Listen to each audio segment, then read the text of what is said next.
If you were watching the World Cup today, you might have seen Spain lose to Morocco. And I got to say, I enjoyed that very, very much. First off, because I don't enjoy watching Spain play soccer. I don't. They pass the ball around a lot. They're not a very aggressive. It's, I guess, beautiful if you really do enjoy soccer to see a team pass the ball, and kill 5-10 minutes of clock with one possession. But personally, I would prefer a team that's on the attack over the entirety of a game. To each their own, right? I'm not going to act like I'm some sort of soccer expert. That's just what I would like to see. But it's funny to see Spain lose because Spain lost to Morocco. And if you're familiar with history at all, Morocco is a country where a lot of Spaniards were expelled to during, I think, 1492, one of the most consequential years in world history. Columbus discovers the New World. And on top of that, you had Spain kicking all of the Moorish people out of their country by conquering Granada in 1492. Eventually, they kicked everybody out of the country. Spain might be the biggest asshole country in our world's history. But you forget about it because Spain's been rather irrelevant over the last 200 to 300 years or so. But here are some examples of it. They're the OG colonizers. I mean, Spain really went all out when it came to conquering the New World. Hernando Cortez taking down the Aztecs, taking out the Incas, taking out pretty much every single South American civilization, and a lot of the North American civilizations too, though not quite as much as in the South. They're the OG colonizers of the world. They're bringing disease. They're killing a shit ton of people doing that. At the very least, England and France, for the most part, kept it to North America. Spain went everywhere. Spain also instituted a caste system. So if you're a true-born Spaniard, you're at the top of the food chain. If you're below that, you're mixed race in any way, shape, or form, you are, well, not special, at least in Spain's society. They're still a rather racist society today. It's interesting to get people from Spain's opinion on Latin American countries. Hell, it's interesting to get people from Cuba's perspective on Latin American countries as well. Because Cuban, I think, believe themselves to be, like, of all of the people in the Western Hemisphere, like the closest to Spain. That's at least the vibe I have gotten. You have the Spanish Inquisition. The Spanish Inquisition where, yeah, Spain decided, you know what? If you ain't Catholic enough, we're going to fucking kill you. Burn you at the stake.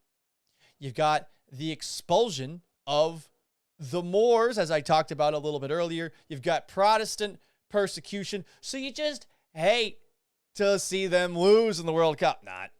Especially to Morocco, a nation who descended from them. But it had me thinking now that Spain is officially out of the World Cup. Who is the biggest a-hole nation from a historical perspective left?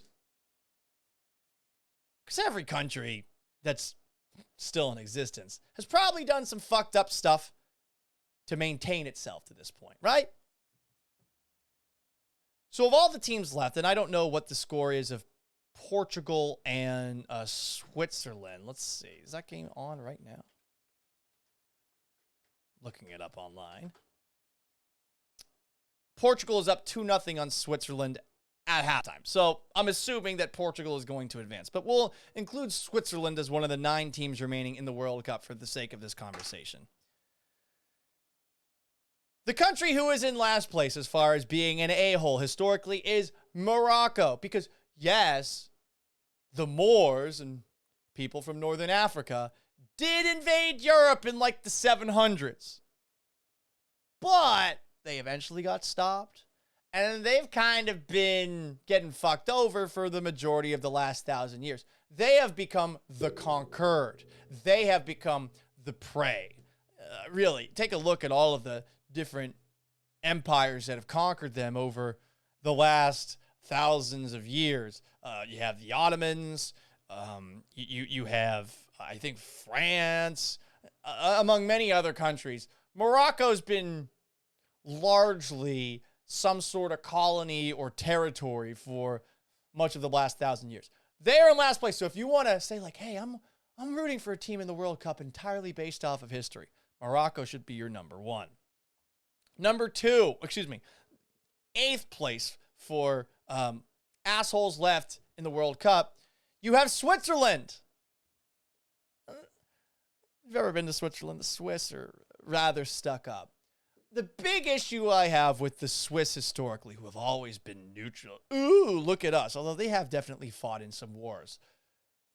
They took in a lot of Nazi money during World War II, and especially as World War II was drawing to a conclusion. And Jewish art, Jewish belongings, like they took it all in as collateral. No one ever talks about that. Hey, look, the Swiss have a red cross as their flag. They must be nice. No, they colluded with the Nazis. But they didn't kill anybody, or at least that's what they want you to know. So they're seventh as far as teams left in the World Cup. Six. Okay, it's one thing if you do it with money. Brazil and Argentina, they are tied for sixth because they harbored Nazis. I mean, Gisele Bündchen. Does she seem like she's from Brazil? It's interesting reading about some of the little territories and settlements that you have in both Brazil and Argentina that are heavily German, and I imagine completely removed from the rest of those countries. I think Vice did a documentary on it or something like that. I got to watch one of those at some point. So they're tied for sixth, Brazil and Argentina. Okay, the remnants of colonial power for Portugal and Spain, respectively, in South America. But, come on, you can't let Nazis in. Turn them away. 5. The Netherlands. Check that. No, I'm reading my list wrong. 5. Croatia. I love Croatia. It's a beautiful country to visit. It really is. People are very friendly, welcoming. Food is cheap. Dubrovnik is beautiful. It's where King's Landing is set in the Game of Thrones universe. I love Croatia. But make sure that you never buy a Croatian jersey.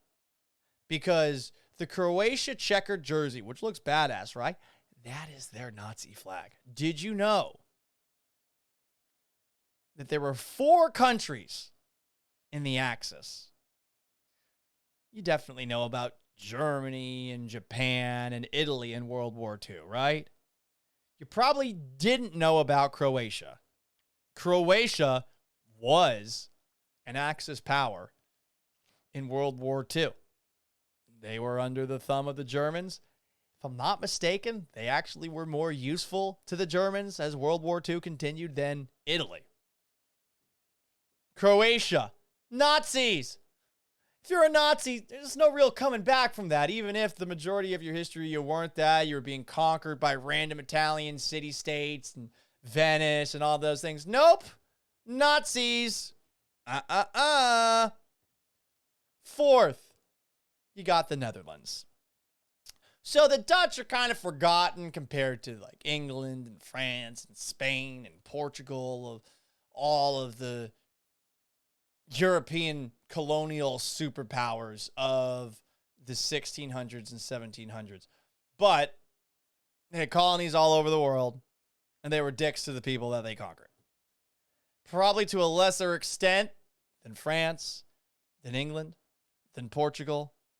But yeah, not good. France, as far as asshole history, 3. They're in 3rd place.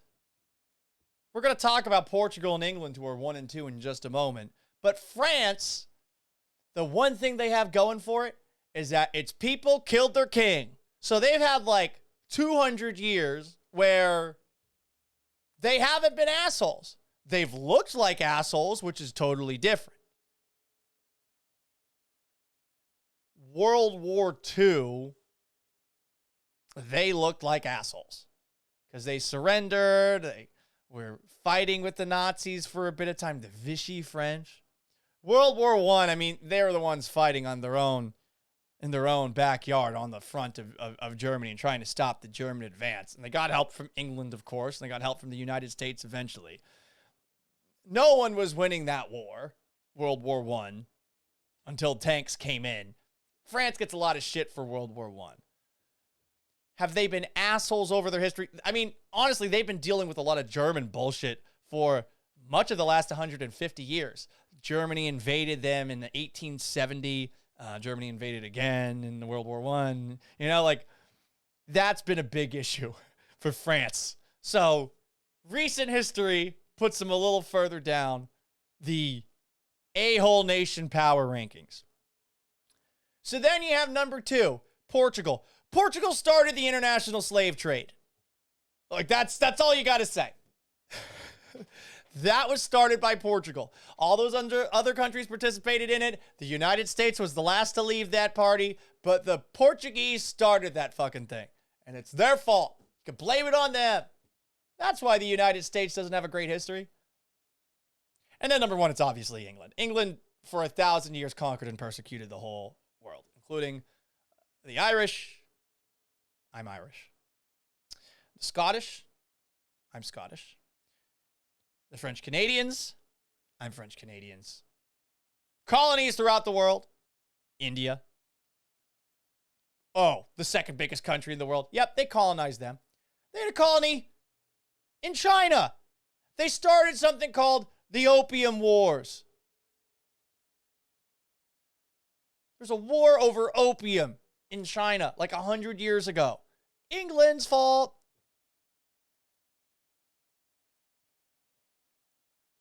Take a look throughout the world.